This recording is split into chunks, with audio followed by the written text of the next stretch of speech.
Hello students, आदर प्रणाम। आज हम टेंथ क्लास का कौन सा चैप्टर स्टार्ट कर रहे हैं? The making of the global world.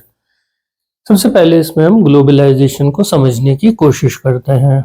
Globalisation का मतलब है the integration and interconnection of the economy so that there should be the flow of the goods, service, capital and the technology. Means हमने अपने देश को दूसरे देश के साथ जोड़ दिया ताकि किस चीज का फ्लो स्टार्ट हो गया, गुड्स, कैपिटल, सर्विसेज का। तो इसमें देखिए हमें थोड़ी सी हिस्ट्री बताई गई है। जब हम ग्लोबलाइजेशन की बात करते हैं तो इसमें 1 मार्क्स में याद रखिएगा, ये एक इकोनॉमिक सिस्टम है जो पिछले 50 साल में डेवलप हुआ था, लेकिन इसकी हिस्ट्री बहुत पुरानी है। इसके लिए ट्रेड होता था, माइग्रेशन होता था लोगों का, लोग इधर उधर जाते थे काम की तलाश में, कैपिटल हो सकती थी मचल्स। तो हम ये सब चीजें जानने की कोशिश करेंगे। धीरे धीरे हमारी सोसाइटीज इंटरलिंक्ड हो गई थी, मीन्स देश आपस में जुड़ने लगे। पुराने समय से ही travellers, traders, priest, pilgrims long distance travel करते थे नॉलेज, अपॉर्चुनिटी, स्पिरिचुअल फुलफिलमेंट के लिए या पनिशमेंट से बचने के लिए। लोग इधर उधर तो बहुत पुराने समय से जा रहे हैं। साथ में वो किसको कैरी करते थे? Goods, money, value, skill, ideas, invention, germs and the disease.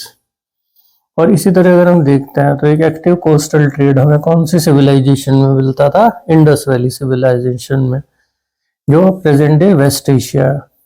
और इसमें एक काउरीज चलती थी, सीशेल, ये करेंसी के रूप में यूज किए जाते थे। ये मालदीव से कहाँ पर पहुंचे? चाइना एंड ईस्ट अफ्रीका, लेकिन दूर दूर तक जर्म्स भी फैले। तो ये हम सब स्टडी करने की अब कोशिश करेंगे आगे चैप्टर में। इसमें जो हमारा फर्स्ट क्वेश्चन आएगा, हम किसके बारे में पढ़ेंगे? सिल्क रूट्स और उनकी सिग्निफिकेंस के बारे में पढ़ेंगे। और ये 1 मार्क्स में भी याद रखिएगा, सिल्क रूट्स किसका अच्छा एग्जाम्पल है? जो ट्रेड चलता था, कल्चरल लिंक्स चलते थे in the distance part of the world. अब इनका नाम सिल्क रूट्स क्यों पड़ा? क्योंकि इनसे waste bound Chinese silk cargoes का ट्रांसपोर्टेशन होता था। ये हमें लैंड पर मिलती थी और साथ में सी पर मिलती थी। ये कब तक चलती रही? क्रिश्चियन एरा से स्टार्ट हुई, 15 सेंचुरी तक कंटिन्यू रही। ये इंडिया और चाइना को किससे जोड़ देती थी? यूरोप से, अफ्रीका से जोड़ती थी। हम क्या बेचते थे? कपड़े बेचते थे, मसाले बेचते थे, बदले में गोल्ड एंड सिल्वर मिलता था। कल्चर का एक्सचेंज भी हैंड टू हैंड चला, ये अलग से भी याद रखिएगा। बुद्धिस्ट मिशनरीज, क्रिश्चियन मिशनरीज इन्हीं रास्तों से आए होंगे, मुस्लिम प्रीचर्स भी आए इन्हीं रास्तों से, और हमारी जो बुद्धिज्म है वो भी यहीं से स्प्रेड हुई थी। देखिए हम यहाँ बुक से एक बार स्टडी करते हैं। इनसे क्या ट्रेवल करते थे? Western Chinese silk cargos travel करते थे, हमें लैंड पर मिलती थी और सी पर। एशिया को किससे जोड़ती थी? यूरोप के साथ और नदर्न अफ्रीका। कब से स्टार्ट हुई थी? Christian era. कब तक चली? 15th century. हम पॉटरी वगैरह बेचते थे, टेक्सटाइल, स्पाइसेस बेचते थे, और बदले में हमें क्या मिल जाता था? Gold and silver. ये यूरोप से कहां पर पहुंच रहा था? एशिया। यानी हम कह सकते हैं कि दुनिया में सबसे प्रोमिनेंट इंडिया और चाइना थे।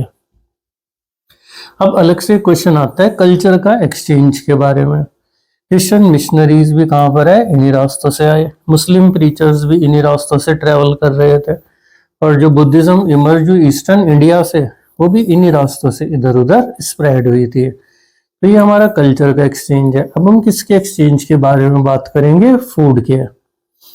देखिए जब भी कोई ट्रैवलर नई जगह पर जाता था, वो तरह तरह के फूड प्रोडक्ट्स जो वहाँ बनते हैं वो ले जाएगा।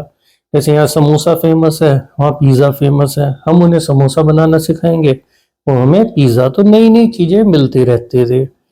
अब इसमें याद कीजिए, जो नूडल्स आप जानते होंगे वो चाइना का ओरिजिन है।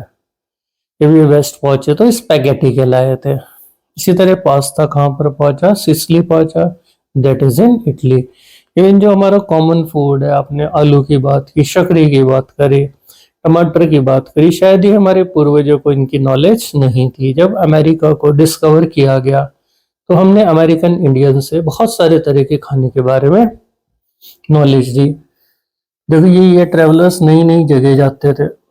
इवन जो रेडी फूड स्टफ है उसके भी कॉमन ओरिजिन हो सकते हैं। हम नूडल्स की बात करते हैं, नूडल चाइना से चले और स्पेगेटी बन गए वेस्ट में। अब वो ट्रेडर्स पास्ता को कहाँ पर ले गए, सिसिली ले गए, जो अब कहाँ पर है, इटली में। इसी तरह से बहुत सारा खाना इंडिया और जापान को मिला जिसकी नॉलेज नहीं थी। हमारे जो कॉमन फूड प्रोडक्ट है, पोटैटो, सोया, ग्राउंड नट, ये किसको नॉलेज नहीं थी, हमारे एंसेस्टर्स को 5 सेंचुरीज अगो। फिर एक हमारे कौन थे, क्रिस्टोफर कोलंबस थे। इन्होंने एक्सीडेंटली किसकी डिस्कवरी करी थी, अमेरिका की। और अब यहाँ से चेंज आना शुरू हुआ था। जब अमेरिका की डिस्कवरी हुई तो हमें बहुत सारे खाने के बारे में पता लगा अमेरिकन इंडियन से। एक हमारा जो ये केस रहेगा, ये कौन सा रहेगा, it is the case of Ireland. इसमें एक लाइन आती है, कई बार एक छोटी फसल जिंदगी और मौत बन सकती है। आयरलैंड में आलू इंट्रोड्यूस हुआ तो वहां के लोग लार्ज स्केल पर आलू खाने लगे। एक बार आलू की फसल तबाह हो गई, वहां पर आयरिश पोटैटो फेमाइन आया और लगभग 10 लाख लोग मारे गए। देखिए, जब आयरलैंड में आलू आ गया तो वहां के लोग ज्यादा बेटर खाने लगे, ज्यादा जिंदा रहने लगे। आयरलैंड के पुअर पीजेंट बहुत ज्यादा डिपेंडेंट आलू पर हो गए, लेकिन एक फसल ने किसको तबाह कर दिया, आलू को। और अगर आप यहाँ पर देखेंगे तो कितने लोग मारे गए, लगभग वहां पर 10 लाख लोग मारे गए ओनली बिकॉज ऑफ आलू। और बहुत लोगों को इधर उधर जाना पड़ा तो सर्च फॉर वर्क। ये बच्चा क्या कर रहा है, एक ये आयरिश पोटैटो फेमाइन का सीन है। इस फील्ड में से आलू निकाल लिए गए हैं, ये कुछ आलू खोज रहा है जो लेफ्ट ओवर हो सकते हैं। इतना बुरा हाल हुआ होगा। अब हम बात करेंगे conquest disease and the trade के बारे में। मेनली हमारा डिजीज इंपॉर्टेंट रहेगा और अमेरिका इंपॉर्टेंट रहेगा। अब हुआ क्या, नए नए रास्ते ढूंढे जा रहे थे, दुनिया सिकुड़ती जा रही थी। पहले सारा सेंटर कहाँ पर था, इंडियन ओशन था। और इंडिया और चाइना क्या माने जाते थे, centre of the trade off the world. बहुत सारा सामान कहाँ से इधर उधर जाता था, इंडियन ओशन से।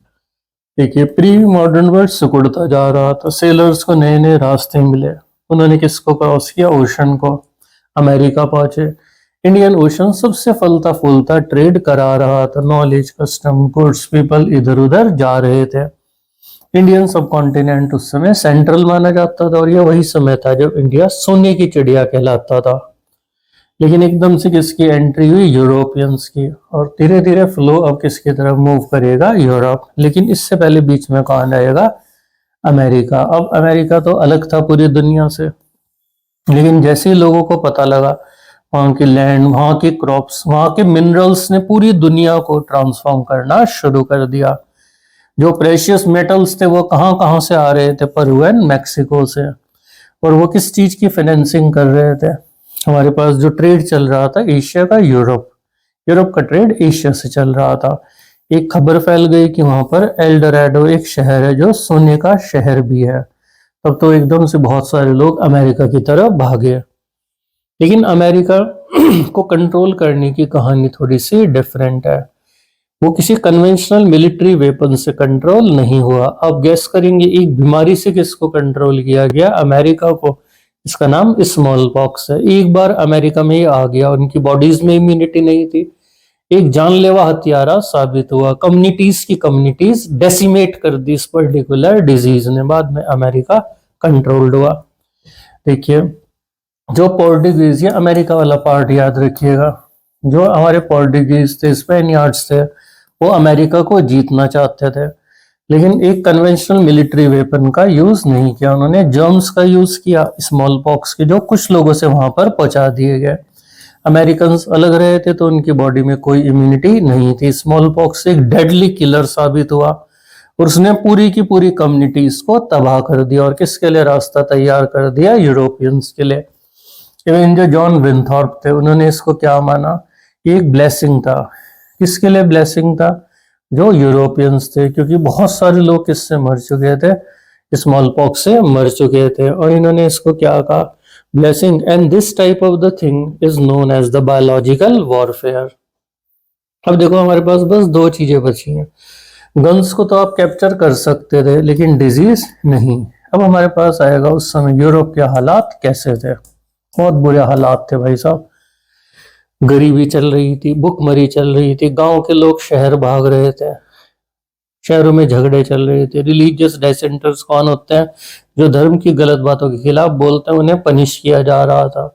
मतलब हद से ज्यादा बुरा हाल हो चुका था यूरोप का। देखिए, सबसे पहले गरीबी, भूखमरी, शहर बढ़ रहे थे, बीमारियां फैल रही थी, धार्मिक झगड़े हो रहे थे, रिलीजियस डाइसेंटर्स कौन होते हैं जो बिलीफ्स को नहीं मानते एस्टेब्लिश, उन्हें पनिश किया जा रहा था। तो इतने बुरे हालात में लोग यूरोप से किसकी तरफ भागे, अमेरिका की तरफ भागने लगे।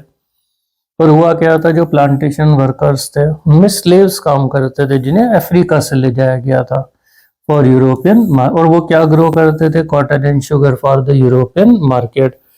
और लास्ट में हम किसकी पॉलिसी पढ़ेंगे, चाइना की। अब इस समय चाइना और इंडिया क्या हुआ करते थे, दुनिया के सबसे अमीर देश थे, प्री एमिनेंट थे एशियन ट्रेड में।